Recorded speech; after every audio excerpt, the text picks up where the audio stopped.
Well, it is finally here, Survivor Ghost Island. Who has not been looking forward to this? I've been looking forward to this, but mind you, I'm always looking forward to Survivor. So glad it's back. I'm so glad that I can be back for you guys. Let's hope it's a good season, let's hope it's a good one, and let's jump into it now.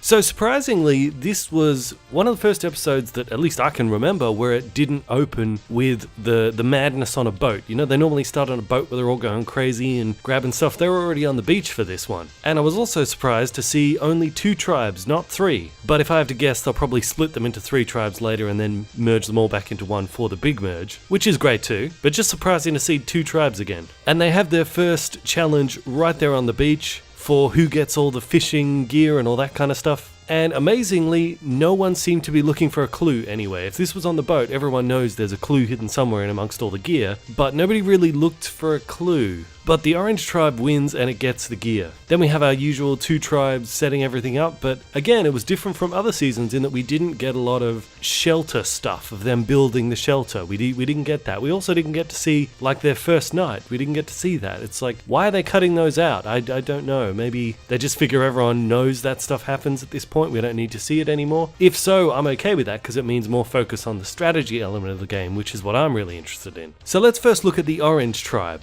Right up out of the gate, I would target Donathan. I would target him straight away because he is very socially savvy, and while he may not be physically imposing or someone that stands out as a threat like visually, the fact that he's very socially savvy, that translates to a lot of power in the game. And someone who is potentially very powerful in the game but doesn't appear it on the surface, that's a major threat you gotta watch out for. So if I was in the orange tribe, he would be number 1 on my hit list. Then Jacob begins what seems to be a pattern in this show of saying and doing really stupid things. He goes out looking for the idol in clear view of everyone. He doesn't even really try to make it a secret. He's like, kind of announces it. He's like, I'm gonna go exploring, which everyone knows means I'm gonna go look for an idol. Like, there's more subtle ways you could have done it, dude. And then when he doesn't find one, he thinks I'm gonna look for a clue in the rice. And he tips it out into his dirty sock in order to see if there's something in there. That's not actually a bad idea, because, you know, it's entirely possible there could have been an idol in there. So, I mean, hats off to him for leaving no stone unturned. That's what you're supposed to do, but did you really have to put it into a dirty sock? Like, I mean, if you had a clean sock, use that, or really? That's disgusting, dude.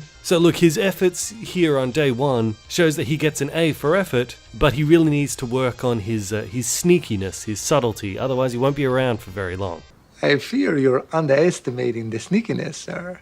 Jumping over to the purple tribe, we see the dude bros get together, and how similar are these guys? Not just in that they're like buffed up and in shape, but they even both wear like necklaces, and they talk alike, and yeah, they're the dude bros. Dude bros all just kind of blend together like this. But we see Dom is a person who immediately stands out as not quite fitting in, and some people are throwing his name out there. But before anyone has time to do anything about that, the immunity challenge hits, playing a game of life-size Jenga, and the purple team wins. So the orange tribe won the gear, then the purple team won the immunity, which again is a tradition in Survivor that one tribe seems to win all the challenges and another tribe seems to win all the rewards. So we'll see how that goes. After which Jacob announces that their tribe, the tribe that just lost immunity, is actually the best tribe ever in all of Survivor. What you just said is one of the most insanely idiotic things I have ever heard. After only 3 days, and after them losing the very first immunity challenge, he says this. This seems like an insane, idiotic statement to make, but he reveals later on that he said that to put his name out there so the other tribe would select him to go to Ghost Island and he can look for whatever's hidden there, what idol or immunity or whatever it is that's hidden there. That's genius. That was actually a very clever move. However, he immediately then announces to everyone, haha, I got you, I did that on purpose just so you would pick me. Just like his move of pouring out the rice was good, but his execution in the way he did it was bad. Likewise again here, his idea of tricking them into sending him to Ghost Island was good, but announcing it to everyone, not a good idea. And it also kind of puts everyone on guard that you better watch out for this guy. He's not as stupid as he looks. Now the thing that got me about this is... If he had just said this one time, that their tribe is the best tribe ever in order to get sent to Ghost Island, that'd be great. But he said it just the day before. He said, we're the greatest tribe of all time. And then later on, he says it again, like in his tribe. It's like, so he really believes that. And it's like, really, dude? Really? It's only, come on. But anyway, Jacob, he goes to Ghost Island and he breaks the little urn and he gets a shot at, he has to guess where the key is, and it's either the right bamboo shoot or the left bamboo shoot. I actually would have picked the one on the right, so I guess I would not have got the key because he picked left and that's where the key is, and he got the legacy advantage. But I liked that he didn't just have to pick whether it was the right or left log where the key was. He actually had to gamble something. He had to risk his next vote, that if he picked the wrong one, he wouldn't be allowed to vote in the next tribal council. And I really like that. I really like that he has to risk something in order to get something. I hope they continue to do that. But the curse that's on this legacy idol is that the previous owner told the wrong person about it, which meant it backfired and that person got voted out. So will Jacob repeat the same mistake? Yes, he will. But we'll wait till we get to that. So meanwhile, back at the Orange Tribe, who have just lost, but now know that they can't vote for Jacob because he's safely over there on Ghost Island, the next best name that's being thrown around is Donovan, since he's physically the weakest, and Gonzalez is leading the charge against Donovan. But Donovan is sort of counteracting her narrative here, her narrative of like, he's the weakest, we should send him home. He's trying to like counteract that by going around to people and pointing out, hey look, I was the one who said we should have matched up the colors on the puzzle in order to win the challenge, and she totally shut me down, which is actually true. This is yellow and red. I don't know. Like every side with different colors. Hey guys, we need to do like one person talk. But then she's here talking about, hey, you know what we should have done? We should have matched up all the colors in order to win the challenge. And he's like, well, that's what I said from the beginning. If she had listened to me, we would have won. So if you're looking for someone who's responsible for losing us the challenge, it's her, not me. I think that was a really good plan of his, the way he sort of undercut her narrative and flipping it around so that she was the weakest link. But as good as I think that was, I don't think that was the deciding factor as to why he was saved at the vote, because if you look at his body language in the tribal, he certainly did not look like he was in control. I think the vote went the way it did more so because of Stephanie. Now, Stephanie knows it's between Gonzalez and Donovan, but she says that she believes Donovan is more sort of moldable, more of an asset to her game, whereas Gonzalez is more of a threat. She's out there more, she's speaking for everyone, she's being more of the leader. So Stephanie kind of sees it that the strategic threat that Gonzalez poses outweighs the lack of physical advantage in a challenge that Donovan brings. So she, behind the scenes, rallies everyone together to take out Gonzalez rather than Donovan. Now, we'll never know exactly who was on side with her in voting out Gonzalez, because since it was a double episode, they didn't show the votes at the end, they just jumped straight into the next episode. But I think we can assume, since they only showed one vote against Donovan, which would have come from Gonzalez, he was probably unanimous in taking out Gonzalez. Otherwise, because if Donovan had gotten more votes, they would have shown more votes, because, you know, they space it out to sort of bring in the most amount of tension. The fact they didn't do that, it was probably unanimous. And during Jeff's questions at the tribal council there, I think Gonzalez could sense the waters shifting, the tide turning, and that's why she got up and said, I just want to still check everything's on. And she went around checking with everyone, who are we voting for, who are we voting for? She could sense something was afoot, and she was right, but it was too late for her to save herself. Stephanie, sneaky Stephanie, hiding there in the background, not making much noise, not drawing too much attention to herself, but commanding a lot of power in the tribe. I think she's someone we need to watch out for. And, you know, Gonzalez's pitch of like, hey, we've got to get rid of Donovan because we've got to keep the tribe strong. We've got to keep the tribe strong. That's a really old school way of thinking in Survivor. I mean, that goes back to a time in Survivor where they would just have two tribes. They would stick with those two tribes all the way until the merge, and then the game goes on as a single player game from then on. So in that context, yeah, you want to keep your tribe strong because that's your best shot at getting to the merge. But now we have tribe splits, we have tribe swaps, we have people getting exiled, we have swapping of players all the time. Like, they're constantly shuffling the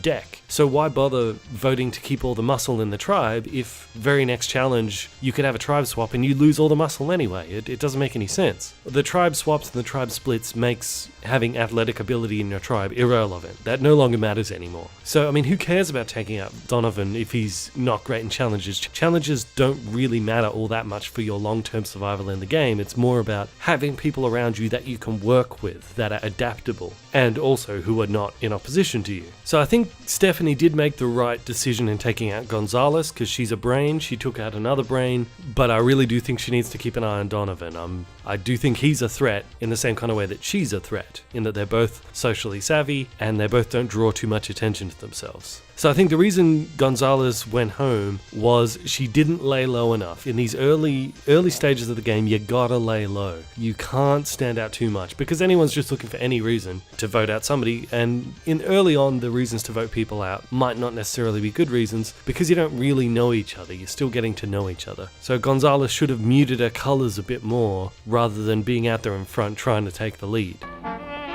Whose funeral is it? Yours.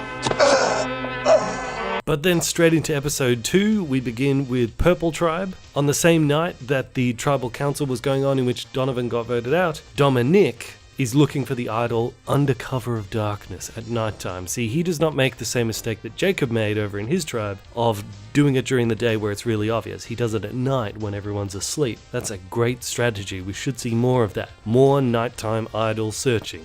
But how he managed to see anything at all at nighttime, I don't know. Maybe it was a full moon, so there was more light around or something. But in any case, good job, dude. And it paid off. He found the immunity idol. The next day in Purple Tribe, Morgan receives the legacy advantage from Jacob. Because remember that Jacob got the legacy advantage, but he had to gift it to someone on the Purple Tribe, and he gifted it to Morgan. This gives her immunity, but she can only use it when there are 13 people left in the game. Now, we don't yet know much about her, but I'm sure we will find out more about her. Back on Ghost Island, Jacob is getting ready to leave and rejoin his tribe. Now, he doesn't have an immunity idol. He was hoping he'd find one on the island, but instead he found the legacy advantage, which had to go to someone else. So he decides to make a fake idol.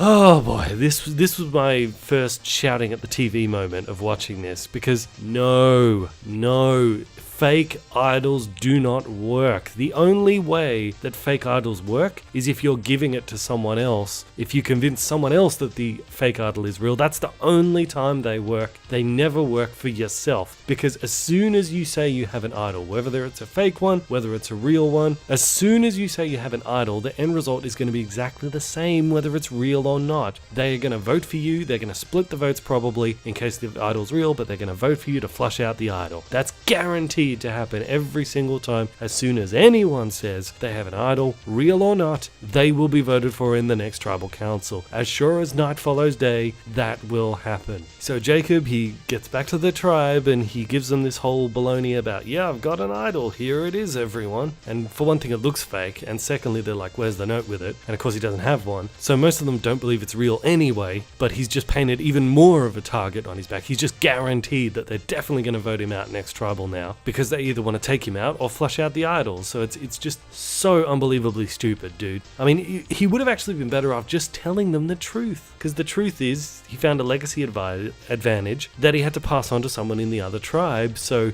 he does not have it, so it doesn't add any extra bullseye on him, but he just could keep it secret about who he sent it to. Like, it would have been better if he had just told them the truth, because he could have even spun that to his advantage in a way. He's like, well, now I've got an ally on the other side, so keep me around, and you'll have a connect to someone on the other tribe after a merge or a tribe swap happens. So I'm more beneficial to keep me as your friend than to vote me out, because I have more than just my vote to offer you. I have a connection to someone else. He could have spun it in that way, but he just completely blew it with this whole fake idol nonsense. Stop with the fake idols. They don't work. Anyway, we jump back over to the Purple Tribe. Now, Dominic's feeling very secure that he has his real idol, and he feels that his network of allies is slowly growing, but he's heard through the grapevine that one half of the Dude Bros is gunning for him. So he tries to sort of smooth things over. Now, this was interesting in this conversation. The Dude Bro asks him, have you found an idol? And Dominic says no. Now, if the Dude Bro was a little smarter, he might have said to himself, well, hang on, I asked him if he had the idol, he said no, but he didn't bother to ask me if I have the idol. Why is that? You would expect that someone who doesn't have an idol would then ask you if you have it, but the fact that he didn't ask him back, do you have the idol? Maybe that's because he already knows where the idol is. See, if the Dude Bro had been a little smarter, he might have thought of that. But Dominic, realizing that the Dude Bro is kind of on the trail that he might have an idol, so he decides to sort of throw him off the scent with another fake idols. Now, this one, I initially thought, unlike Jacob, he's going to do this right, because he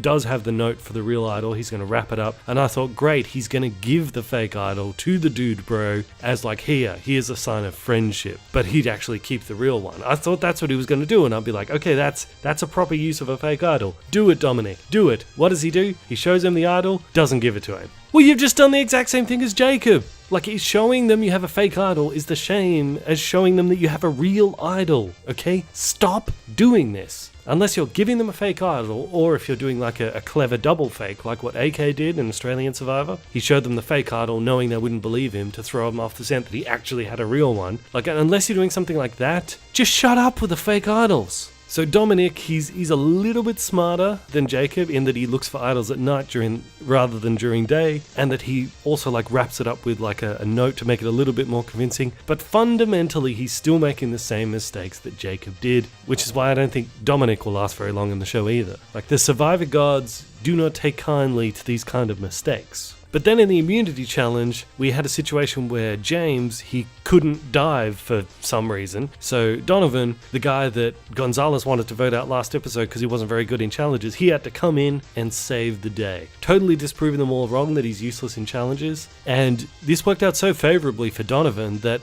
I actually thought maybe James had faked it. Maybe James had saw they were so far behind they weren't going to win anyway. So he pretended like he couldn't dive to give Donovan a chance to come in and save the day. But seeing how James, the story he came up with afterwards, I think he genuinely couldn't dive for some reason. And I don't know what his problem was. I don't know why he couldn't dive. But hey, look, James, when they do this show, after these immunity challenges, they put them all in boats and they ship them back to their camp. But they're not allowed to talk to each other while they're in the boats because they're not allowed to strategize. And the same thing happens with tribal council. They have them walk in, but they don't walk all the way in. They drive them on trucks, but they're not allowed to talk on the trucks because they can't have any strategy when the cameras are off. That's why usually at the end of like a Survivor, the big explosion happens when they get back to camp, because that's when they're finally allowed to talk to each other and they've been brewing. So, but my point in saying all this is, James, he had the whole boat ride back to camp to think of an excuse as to why he couldn't dive, and he didn't really have an excuse. He's just like, sorry guys, I failed. I'm like, okay, you failed, right? And maybe it wasn't, you didn't fake it, but you failed. Why didn't you say something like, when I was a kid, I almost drowned, and, you know, I had a phobia of water throughout most of my teenage years, but I'd worked through it, and I'd overcome it, or at least I thought I had, until we did this, and it just came back, and I just freaked out, you know? I mean, if he had said something like that, it might have been a better excuse for him. There might have been more understanding and said, like, okay, we understand, we won't have you diving in challenges anymore, but you're still useful in other things. He might have been able to spin it in a favourable way, or at least in a way that doesn't put him in a worse position, but instead he's just like, yep, I failed. It's like, well, that's the best you could come up with, dude? Really? That's all you could think to say? Come on, man. But anyway, Purple wins the immunity challenge again, so they get to pick who's going to go home. Jacob predicts they will once again pick him. You sent Jacob last time, and they'll do it again. Who are you sending this time? We're gonna send Donovan. Instead, they pick Donovan. However, it doesn't really matter because with the urn that Donovan picked, no game for him. So he just managed to save himself from the vote one night, which is always great, but no chance at an advantage or an immunity or anything like that for him. Which is a shame. I would have liked to see Donovan have sort of more goodies to play with. So Yellow Tribe get back to their tribe and they got to figure out who they're going to vote out. None of them really believe that Jacob has an idol, but just in case he does, they want to ensure he doesn't play it. So they send Stephanie over there to butter him up. Now, they don't realize how dangerous that choice was, to send Stephanie in there to butter him up, because Stephanie is the one who masterminded the last vote, masterminded the double cross against Gonzalez, and now they're sending her in there to talk with the person that they're all looking to vote out. She could conceivably flip the game here if she wanted to. Now, she says that she knows Jacob is like a super fan and a strategic thinker, so she knows that to get inside his head, she's going to have to play that angle. So she comes out and is like, yeah, I'm a super fan too, I really want to play the game, but everyone's holding back. And he's like, yeah, I know, right? Smart moves, Stephanie, I'm very impressed with that. And it works. He totally tells her everything. He confirms what she already suspects, that the fake idol is fake, it's not real, which effectively seals his fate. Like, whatever tiny bit of protection he had of coming out and saying he had a fake idol, I mean, that put him in a worse position, but whatever tiny little shred of extra security that would have given him is now gone, because he's now told someone it's fake. But he doesn't stop there. He goes ahead and he makes what is effectively his last mistake in this game, which is especially stupid because it's regarding the legacy advantage, and we remember there's a curse on that legacy advantage, is that the person who had that got voted out because they told the wrong person about the legacy advantage. So what does he do here? He tells the wrong person about the legacy advantage.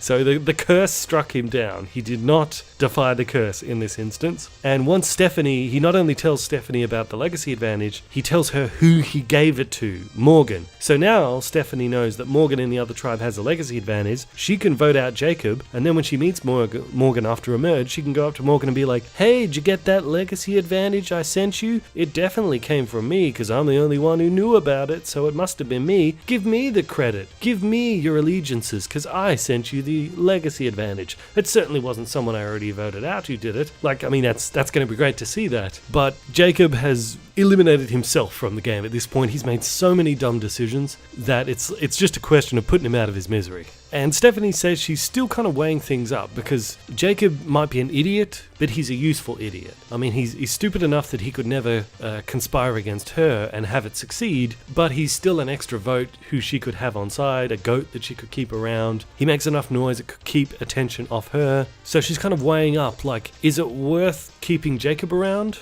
Or is it better to get rid of him so she can claim the credit for the legacy advantage later on? And she opts for the latter, getting rid of Jacob and taking the legacy advantage. But Stephanie is not the only one who's aware of what's going on here. Brendan actually makes the point to a bunch of others. He says, either she's pulling the double cross on Jacob or she's pulling the double cross on us. So he's aware of the risk, he's aware of what could possibly be happening. I mean, he might look like a musclehead, but this shows he's not stupid like Jacob. He's also kind of aware with what's happening. So we might end up seeing a Stephanie versus Brendan showdown in the future. But the votes come in and the Alliance splits their votes between Jacob and James. 4 votes Jacob, 2 votes James, and Jacob votes for Michael, but who cares, no one else is voting with him, and Jacob goes home. And Jacob correctly mentions in his final thoughts that he said, I don't think I even have a game to be proud of at this point, I've just made so many mistakes. Yeah, you're right.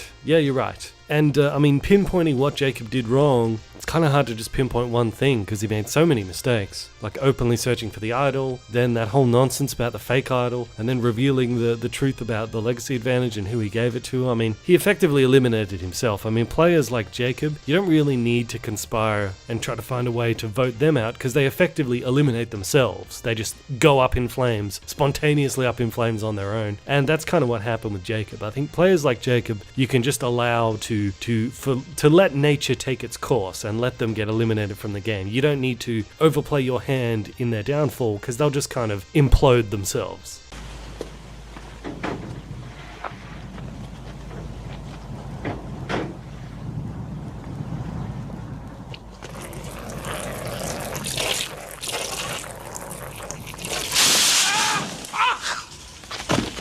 So poor old Jacob is, because it sucks to see a mega fan like him having such a difficult time on there. Maybe his brain just glitched out because he was so happy to be there. He couldn't think strategically properly. Maybe he was just so keen to play the game. But Jacob, I'm sorry to see you go out the way you did, but I guess it was inevitable. And even he himself admitted that in the end. So thanks for watching, guys. Put your thoughts in the comment section below about what you thought of the first double episode of Survivor Ghost Island. I am Bandit, this is Bandit Strategy, and until next time, I will see you guys in the comments.